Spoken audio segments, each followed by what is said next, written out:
أسعد الله أوقاتكم بكل خير ومحبة هنا على أنغام مسرح الأنفيلد، الملعب الذي يرتقي من مجرد ملعب كرة قدم لحظة عزف نشيد ليفربول إلى عزف نشيد وطني خاص بليفربول، وكأنه سلام جمهوري خاص بليفربول تستطرب له وتصغى له كل الآذان بل كل الجوارح استطرابا واستمتاعا بواحدة من أجمل لحظات كرة القدم، وهي عزف نشيد ليفربول وترديد بتشكيلة وبنية هجومية هنا من البداية بتشكيل للأمام، محاولة أمامية وانطلاقة هنا، محاولة اللحظة ما يقدمه أو ما قدم يورغن كلوب صورة بديعة حول منطقة الجزاء. الريدز يحاول وهنا التسديدة تعود تغيير اتجاه اللعب وفي الأمام إلى كارفالو، محاولة الانطلاقة والنقلة تعود أنفيلد وحسب للمدرب يورغن كلوب. نقلة أمامية وتمرير لملعوب الكرة أمامنا، محاولة للتقدم يلعب الكرة في الأمام روبرتس ويورغن كلوب، انطلاقة أمامية ومحاولة هنا للأمام. والسنوات الأخيرة من أعظم المدربين الذين جاءوا للملعب. نقلة أمامية وتمريرة ليفربول، محاولة لكرة عرضية والبحث عن رأسية، ما زال كارفالو يلعب الكرة للأمام، محاولة من جانب كارفالو لكن والهجمة الأولى يا دوب الباحث عنها هنا أمامنا فريق ركنية وكرة داخل منطقة الجزاء والتسديدة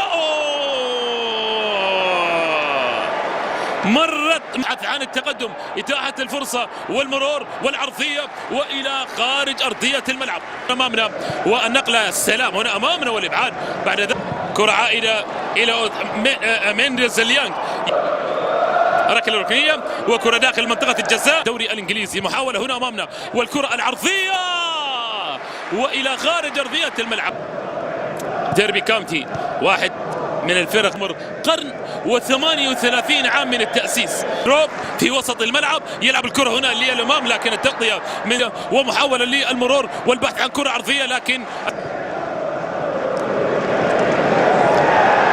بعدها ب4 سنوات بعد تأسيس النادي ولم تسوى البطولة في التاريخ بين الدول، وكانت بطولة الجزء مينديز ليانغ. الكرة العرضية والتقوية يا مينديز يا ليانغ يبحث عن كرة عرضية لكن دفاع ليانغ، والكرة العرضية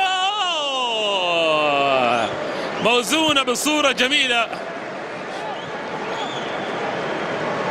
ما زال دفاع ديربي كاونتي متألقا إلى الآن. سيميكاسي التقدم للأمام والكرة العرضية لكن ما زال انطلاقة أمامية ومحاولة العرضية لكن فار سايد في إبعاد الكرة عائدة والتسديدة، ولكن التغطية الدفاعية من أمام كلارك تستخلص والتسديدة لكن إلى خارج أرضية موجودة بحثا عن المرور والتقدم لكن تستخلص وتلعب الكرة للأمام. الانطلاقة والمدرب صاحب 49 عام صاحب يانغ يلعبها لسميث، تلعب مباشرة هنا محاولة لكن أيضا الاستخلاص، كرة ملعوبة بصورة ممتازة، البحث عن كرة عرضية وكرة تلعب داخل منطقة الجزاء. المحاولة حاضرة أمامنا الأمام، محاولة داخل منطقة الجزاء، سهل الكرة إلى حارس المرمى. اختيار داني ألفيس واختيار بعض الأسماء. ملعوب الكرة من جانب رامسي عالية رأسية لكن فراوين يلعب العرضية داخل منطقة الجزاء. فابيو كارفالو محاولة لليفربول هو يعني وكأس عائد الكرة 62 عام منذ الولادة. الملعب استخلاص يأتي وكرة للأمام، نقلة أمامية ومحاولة هذه البطولة هنا المحاولة العرضية والكرة الرأسية. برلين أكثرهم خبرة، عرضية ملعوبة والتسديدة أبد إلى سميث في وسط الملعب، كرة سميث لحارس بصورة خاطئة وهنا فرصة الهدف العرضية ولكن ضاعت يا لايتون ستيوارت، ضاعت يا لايتونس. الملعب تعود مجددا الانطلاقة لكن حكم المباراة قال ما في حاجة وما في حاجة يا كاتشين، ما في حاجة. لا هنا أمامنا البحث عن كرة عرضية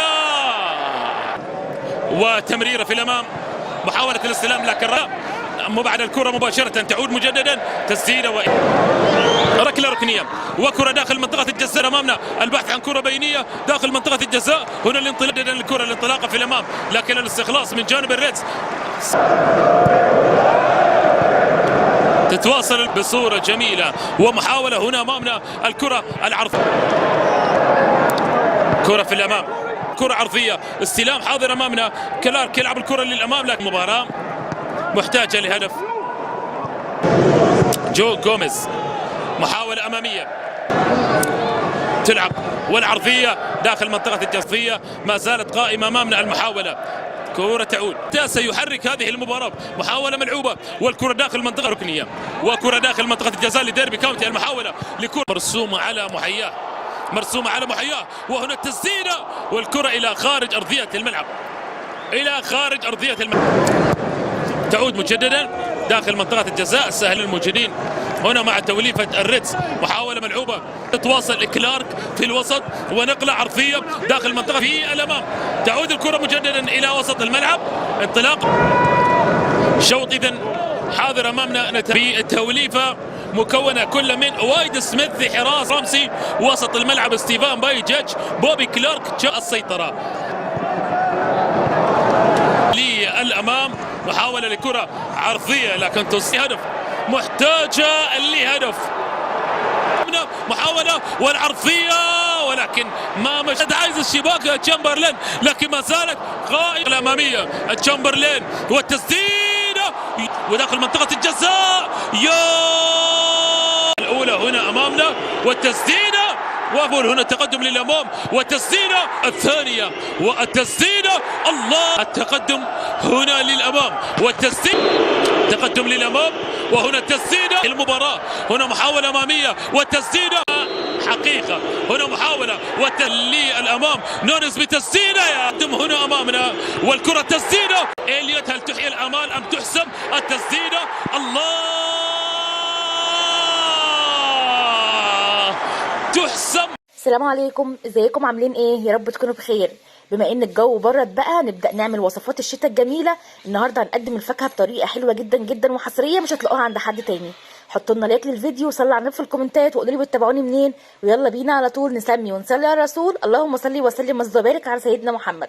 عندي اي فاكهه موجوده عندك، مش لازم الفاكهه اللي انا استخدمتها. تفاح، حبه من الرمان، نص حبه من المانجا، وحبه من التفاح، وحبتين من الموز.